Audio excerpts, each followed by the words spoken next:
Leaders இயக்கத்தின் ஒருங்கிணைப்பாளர்களே, வந்திருக்கக்கூடிய பெரியோர்களே, தாய்மார்களே, உங்கள் அனைவருக்கும் என் இனிய மாலை வணக்கத்தினை தெரிவித்துக் கொண்டு, ஆனால் இது லைஃப்பில் நான் ஏறுற முதல் மேடைங்கண்ணா. உங்கள் முன்னாடி இப்போ நான் பார்க்குறீங்கல்ல, இதுதான் முதல் மேடை. இந்த மைக்கு தான் என்னோட முதல் மைக்கு. அதனால் நான் எந்த ப்ரிப்பரேஷன் எதுவுமே பண்ணலைங்கண்ணா. எந்த நோட்ஸ் எடுக்கலை, ப்ரிப்பரேஷன் பண்ணல. இந்த ஃபோனுமே பார்த்தீங்கன்னா இந்த இன்ட்ரோ மறந்துடக்கூடாதுங்கிறதுக்காக தான் பக்கத்தில் வச்சுட்டு பேசிகிட்டு இருக்காங்கண்ணா. அது ஒன்றுங்கண்ணா. எதுக்கு இது சொல்கிறேன்னா, நம்ம வாழ்க்கையில் ஒரு சில விஷயங்கள் நம்ம மூளைக்குள்ள பச்சை குத்துற மாதிரி அழியாமல் நிரந்தரமாக இருக்கும். அதே மாதிரி தான் 2019 ஜனவரி 7 என்னோட பிறந்தநாள் அன்னைக்கு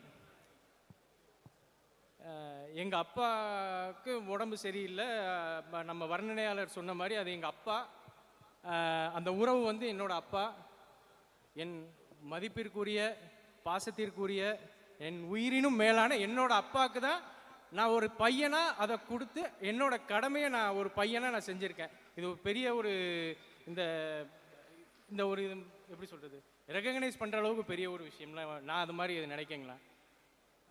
அப்போது டாக்டர் வந்து பார்த்துட்டு டாக்டர் வந்து சொல்கிறாங்க, இந்த மாதிரி உங்கள் அப்பாவுக்கு வந்து எத்தனை நாள் ரிலேட்டட் என் ஸ்டேஜ் லிவர் டிசீஸ் அப்படிங்கன்னு சொல்கிறாங்கண்ணா. அதாவது கிரானிக் லிவர் சிரோசிஸ் அப்படின்னு கூட சொல்லலாம். அதாவது ரொம்ப நாட்களாக வந்து மது பழக்கம் இருந்ததுனால அவங்களுடைய லிவர் வந்து அதோடைய செயல்பாட்டை இழந்து வரக்கூடிய ஒரு டிசீஸ்ண்ணா. அப்போ டாக்டர் சொல்கிறாங்க, இந்த மாதிரி உங்கள் அப்பாவை வந்து காப்பாற்றணும் அப்படின்னா நீங்கள் வந்து உடனே லிவர் டிரான்ஸ்பிளான்ட் பண்ணி ஆகணும். வாழ்க்கையில் முதல்ல லிவர் டிரான்ஸ்பிளான்ட்டுங்கிற வார்த்தையே நான் அன்றைக்கி தான் கேட்டேன். அதுக்கு அர்த்தம் கூட தெரில. நானே எங்கள் அம்மாலாம் யோசிச்சுட்டு இருக்கோம், லிவர் டிரான்ஸ்பிளான்ட்னா அப்போ லிவர் எங்கேயாவது கொடுப்பாங்க போல், அதை நம்ம வாங்கி வச்சிடணும் போல், அது என்னமோ அப்படின்னு நமக்கு அதோடைய சீரியஸ்னஸ் தெரியல. அப்போது அந்த டயத்தில் சொல்கிறேன். அப்புறம் டாக்டர்ஸ்லாம் எக்ஸ்பிளைன் பண்ணாங்க, இந்த மாதிரி லிவர் டிரான்ஸ்பிளான்ட்டுங்கிறது ஒன்று கெடாவர் அப்படிங்கிற ஒரு முறை மூலியமாக நம்ம வந்து லிவர் வந்து இது பண்ணலாம். இன்னொன்று பார்த்திங்கன்னா லிவிங் லிவர் டோனர், அதாவது உயிரோடு இருக்கக்கூடிய அவங்களுடைய இரத்த உறவுகள். அதுக்கு ஒரு 3 கேட்டகரி வச்சுருக்காங்கண்ணா. மனைவி, அப்பா அம்மா, பசங்க, கூட பிறந்தவங்க, அந்த மாதிரி ஒன்று விட்ட சொந்தம், அந்த மாதிரி ஒவ்வொரு கேட்டகரி வச்சுருக்காங்கண்ணா. ஸோ இதில் பார்த்திங்கன்னா எல்லாருக்கும், இப்போது எங்கள் அப்பா சொந்தக்காரங்க பார்த்திங்கன்னா எல்லாருக்குமே பார்த்திங்கன்னா அவங்கவுங்களுக்கு ஒரு ஃபேமிலி இருக்குது. நம்ம யாரையும் எதிர்பார்க்க முடியாது. என்னோடய அப்பா, எங்கள் அம்மாவுக்கு பார்த்திங்கன்னா எனக்கு கொடுக்கணுங்கிறது எங்கள் அப்பாவுக்கு வந்து அது துளி அளவுக்கு கூட விருப்பமே கிடையாது. எந்த அப்பா தான் விரும்புவாங்க? எந்த அப்பாவுமே விரும்ப மாட்டாங்க. எங்கள் அம்மாவும் விரும்பலை, எங்கள் அம்மாவும் எனக்கு கொடுக்கக்கூடாதுன்னு சொல்ல. ஒன்றே ஒன்று தான், எங்கள் அப்பா உயிருக்கு போராடிட்டு இருக்காரு. ஒரு பையனை அதை எப்படி நான் பார்த்துட்டு சும்மா இருக்க முடியும்? எனக்கு வேறு வழி கிடையாதுங்கண்ணா. எங்கள் அப்பாவை காப்பாற்றணும், ஒரு வழி இருக்குது. அதுக்கு நான் தான் அதை செய்யணும்னா அது பையனை நான் செஞ்சு தான் ஆகணும். அப்படி நடந்த ஒரு நிகழ்வு தான் அது. அதுக்கப்புறம் பார்த்தீங்கன்னா டிரான்ஸ்பிளான்ட்னா நல்லபடியாக புரிஞ்சிட்டுனா என்னை ஒரு ஒரு ஒரு ஒரு 7 நாள்லேருந்து 10 நாளுக்குள்ளே டிஸ்சார்ஜ் பண்ணி நான் வெளியே வந்துட்டேங்க. எங்கள் அப்பா பார்த்தீங்கன்னா கிட்டத்தட்ட 90 நாட்கள் ஐசியூவில் இருந்தாங்க. நீங்கள் நம்ப மாட்டீங்க, நிஜமாக சொல்கிறேன், 90 நாட்கள் ஐசியூவில் இருந்தாங்க. மொத்தத்தில் அந்த போஸ்ட் சர்ஜரி பார்த்தீங்கன்னா கிட்டத்தட்ட 99 நாட்கள். 99வது நாள் தான் டிஸ்சார்ஜ் பண்ணுறாங்க. அதாவது பார்த்தீங்கன்னா பிப்ரவரி 19ஆம் தேதி 2019 சர்ஜரி டேட்டு பார்த்தீங்கன்னா மே 29, 2019. கிட்டத்தட்ட ஒரு 3 மாதம் ஐசியூவில் இருந்தாங்க. அதுக்கப்புறம் ஒரு 9 நாள் 10 நாள் வார்டில் இருந்து டிஸ்சார்ஜ் பண்ணாங்கண்ணா.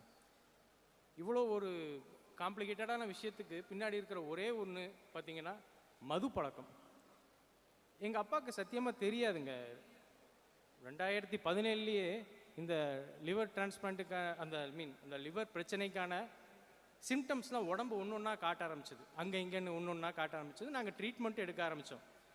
ஆனால் அந்த விழிப்புணர்வு இல்லாமல் அவங்க பார்த்தீங்கன்னா ரெகுலராக அந்த ஆல்கஹால் எடுத்துக்கிட்டு இருந்த காரணத்தினால இந்த மாதிரி ஒரு சூழ்நிலைக்கு போச்சு. ஸோ நான் இந்த ஸ்டேஜை பயன்படுத்தி இந்த மாநாட்டில் போதையில்லா தமிழகம் போதை பழக்கம் நான் கூட இருந்து பார்த்துருக்கேன், அதனால் சொல்கிறேன். அந்த அந்த அந்த வலி வேதனையில் சொல்கிறேன். ஆனால் ஒரு குடும்பம் ரணமாக கஷ்டப்படுங்கண்ணா, ரணமாக கஷ்டப்படும். அந்த கஷ்டம் என்னங்கிறது ஆரம்பம் குடிக்கும் போது தெரியாது, உடம்பு கெட்டு போகும்போது தெரியாது, முத்தி போகும்போது அந்த குடும்பத்தில் இருக்கிற ஒவ்வொருத்தவங்களும் படுற கஷ்டம் மன ரீதியாக, உடல் ரீதியாக, சமூக ரீதியாக, பொருளாதார ரீதியாக படக்கூடிய கஷ்டம் பார்த்திங்கன்னா ரொம்ப கொடுமையாக இருக்கும்.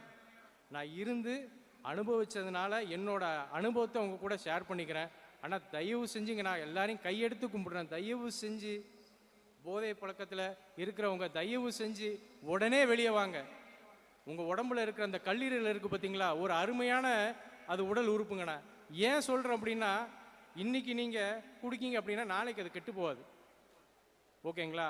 அதே மாதிரி நீங்கள் குடியை நிப்பாட்டிட்டீங்கன்னா அது எந்த ஸ்டேஜில் அது வந்து கெட்டு போய் இருக்கோ அதை வந்து அது தன்னைத்தானே அதை சுத்தப்படுத்திக்கிட்டு சரி பண்ணிக்கிட்டு திருப்பி பழையபடி உங்களுடைய உடம்புல அந்த கல்லீரல் என்ன வேலையை செய்யுமோ அதை செய்ய ஆரம்பிக்கக்கூடிய ஒரு திறன் பெற்றது இந்த கல்லீரல். அதே மாதிரி தயவு செஞ்சு சொல்கிறேன், குடிப்பழக்கத்தில் இருக்கிறவங்க உங்கள் பக்கத்தில் இருக்கிற உடனே குடியை நிப்பாட்டிட்டு உங்கள் பக்கத்தில் இருக்கிற ஒரு மருத்துவரை போய் அணுகுங்க. அவர் கேஸ்ட்ரோ மருத்துவராக இருக்கட்டும், ஹெப்படாலஜிஸ்ட்னு சொல்லக்கூடிய கல்லீரல் சிறப்பு மருத்துவராக இருக்கட்டும், தயவு செஞ்சு போய் அணுகுங்க. கண்டிப்பாக அவங்க சொல்லக்கூடிய வழிமுறையை ஃபாலோ பண்ணுங்க. கண்டிப்பாக நீங்கள் அதுலேருந்து வெளியே வந்துடலான்னா தயவு செஞ்சு போதைப் பொருளுக்கு இளைஞர்கள் யாருமே தயவு செஞ்சு சொல்கிறேன், கையெடுத்து கும்பிடுதேன், யாரும் அது பின்னாடி போகாதீங்க. நன்றி, வணக்கம்.